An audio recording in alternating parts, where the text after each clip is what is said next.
Cerita rakyat Kabupaten Sanggau. Asal-usul terjadinya Dusun Mangkit. Gunung Tiong Kandang terletak di Desa Temiang Meli, Kecamatan Balai, Kabupaten Sanggau, Kalimantan Barat. Di Gunung Tiong Kandang terdapat dusun yang bernama Dusun Mangkit, yang merupakan tempat permukiman orang-orang Mangkit. Orang-orang Mangkit dahulunya adalah bangsa Bunian yang bermukim di negeri Tangraya, yang pada zaman dahulunya terletak di kaki Gunung Niut. Ketika terjadi letusan Gunung Niut, beberapa kelompok bangsa Bunian menyelamatkan diri ke Gunung Tiong Kandang.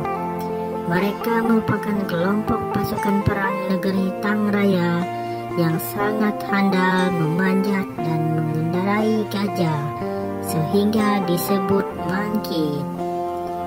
Pada suatu pagi yang cerah, langit tampak jernih. Di saat angin bertiup perlahan dan burung-burung hutan berkicau dengan riangnya, pergilah seorang pemuda yang gagah perkasa dan pemberani dengan berbekal 7 buah ketupat serta alat perburuannya, yaitu sebuah sumpit berburu. Perjalanan demi perjalanan dilalui. Ia keluar masuk hutan yang lebat, menyelusuri lembah, mengikuti arus sungai, bahkan mendaki gunung pun ia lakukan tanpa merasa lelah sedikit pun. Ia terus mencari binatang buruannya hingga berhari-hari, namun tidak seekor binatang pun yang dia temui, dan ia telah bertekad tidak akan pulang ke rumah tanpa membawa hasil hutan. Ia terus melanjutkan perjalanannya sehingga ia beristirahat sambil menikmati ketupat yang dibawanya dari rumah. Siang dan malam terus berlalu, hingga sampailah ia pada suatu hari yang dirasakannya sangat aneh dari hari-hari sebelumnya. Hari tampak cerah, tetapi tiba-tiba turun hujan lebat yang disertai dengan panas. Tanpa memperdulikan keadaan pada hari itu, ia terus melanjutkan perjalanannya. Tiba-tiba ia melihat dulang tempat menyimpan makanan babi, dan di sekeliling dulang tersebut ditumbuhi beberapa pohon pinang. Pemburu itu pun segera menghampiri dulang itu sambil melihat ke arah kanan dan kiri hingga terlihat olehnya sebuah rumah. Lalu ia pun menghampiri rumah itu.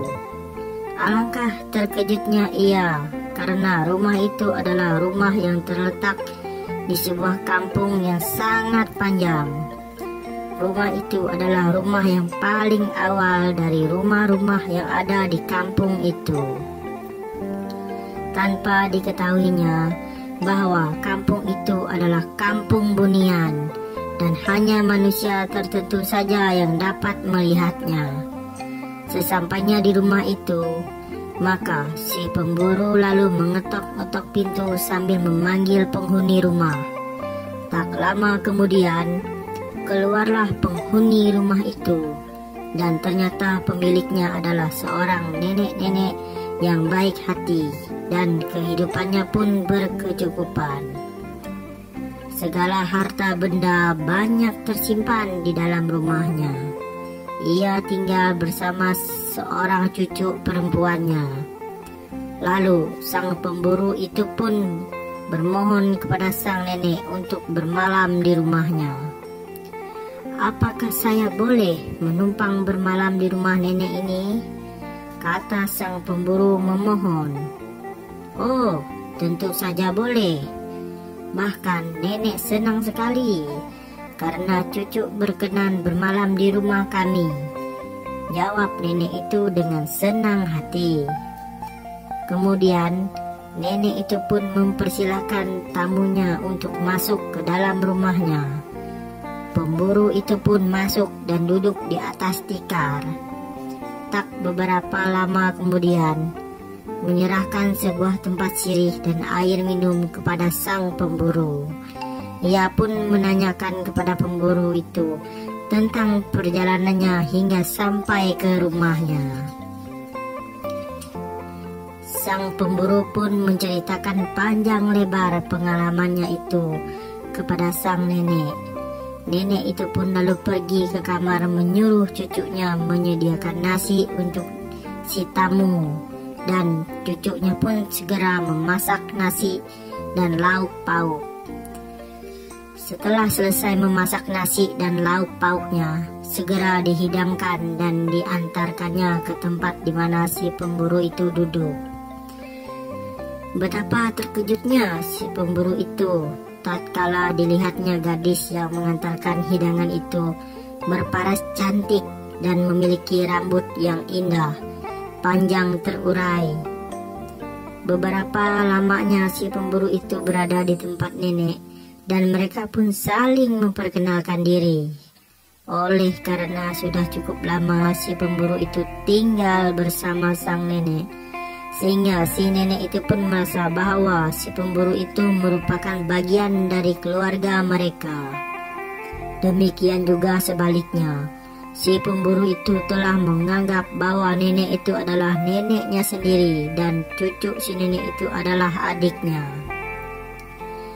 Beberapa hari berikutnya, si pemburu itu mohon pamit kepada si nenek untuk pulang ke kampung halamannya, karena ia merasa khawatir kalau kedua orang tuanya mencari keberadaannya. Nenek tua itu tidak mengizinkannya sebelum ia menikahi cucu perempuannya itu. Si pemburu itu pun memenuhi permintaan sang nenek, dan akhirnya mereka pun segera memberitahu ketua adat dan kebayan di kampung itu guna menentukan hari pernikahannya. Kemudian berita tentang pernikahan cucunya disebarkan oleh kabayan dan ketua adat di kampung tersebut. Dalam mempersiapkan pesta pernikahan cucunya itu, sang nenek dibantu oleh warga di sekitarnya.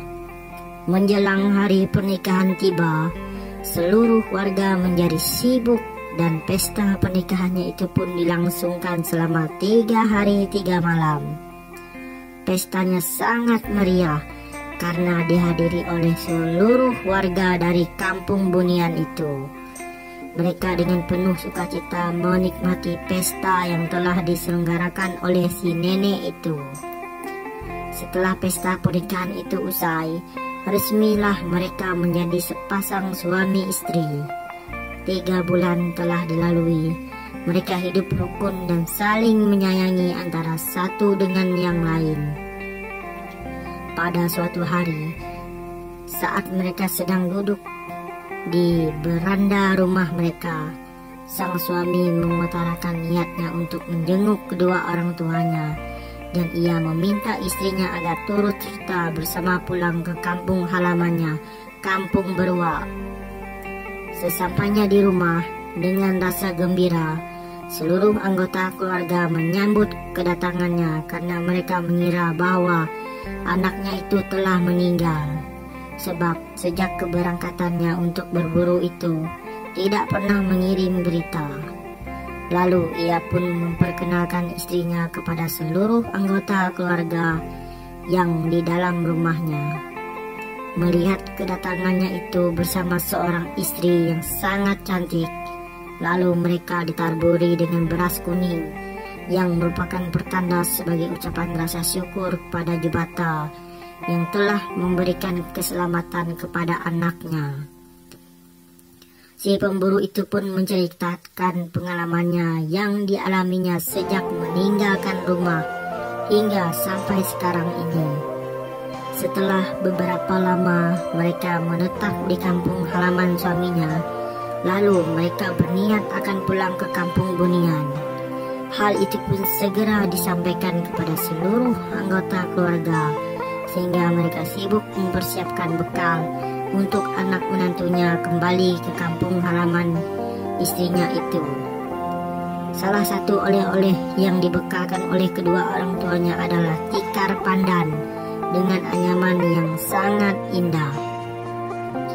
Tikar itu pun digulung dan dibaringkan di tepi dinding.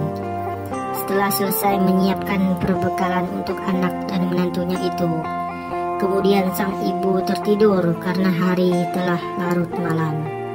Tiba-tiba dalam gulungan tikar itu dimasuki oleh seekor anak anjing yang berbulu putih dan berbelang hitam tanpa sepengetahuan tuan rumah. Pagi-pagi setelah mereka sarapan, mereka pun segera berpamitan dan berangkat menuju kampung halaman sang istri. Mereka membawa semua bekal yang telah dipersiapkan oleh orang tuanya, termasuk tikar pandan, di mana di dalam gulungan tikar itu terdapat seekor anak anjing putih.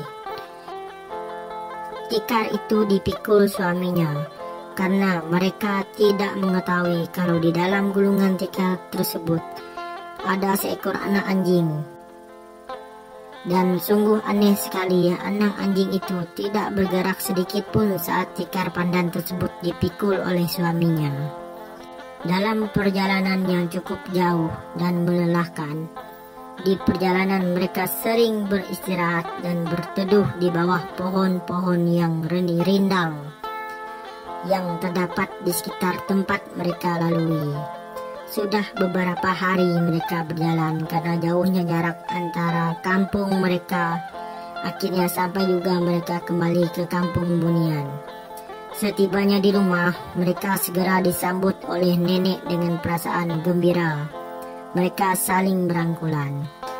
Melihat oleh-oleh tikar pandan yang dibawa cucunya itu sangat indah, lalu ia pun segera membuka gulungan tikar tersebut yang merupakan hasil kerajinan dari kampung Berua. Alangkah terkejutnya sang nenek tatkala dilihatnya seekor anjing berada di dalam gulungan tikar, dan anak anjing itu pun segera menggonggong. Sambil ketakutan, sang nenek berkata kepada kedua cucunya, "Mengapa kamu membawa anjing ini? Bukankah nenek telah berpesan dulu agar tidak membawa anjing ke kampung ini?" kata nenek dengan ketakutan. Semua warga di kampung Bunian itu ketakutan mendengar suara gonggongan anak anjing yang dibawa oleh cucunya dari kampung Berua.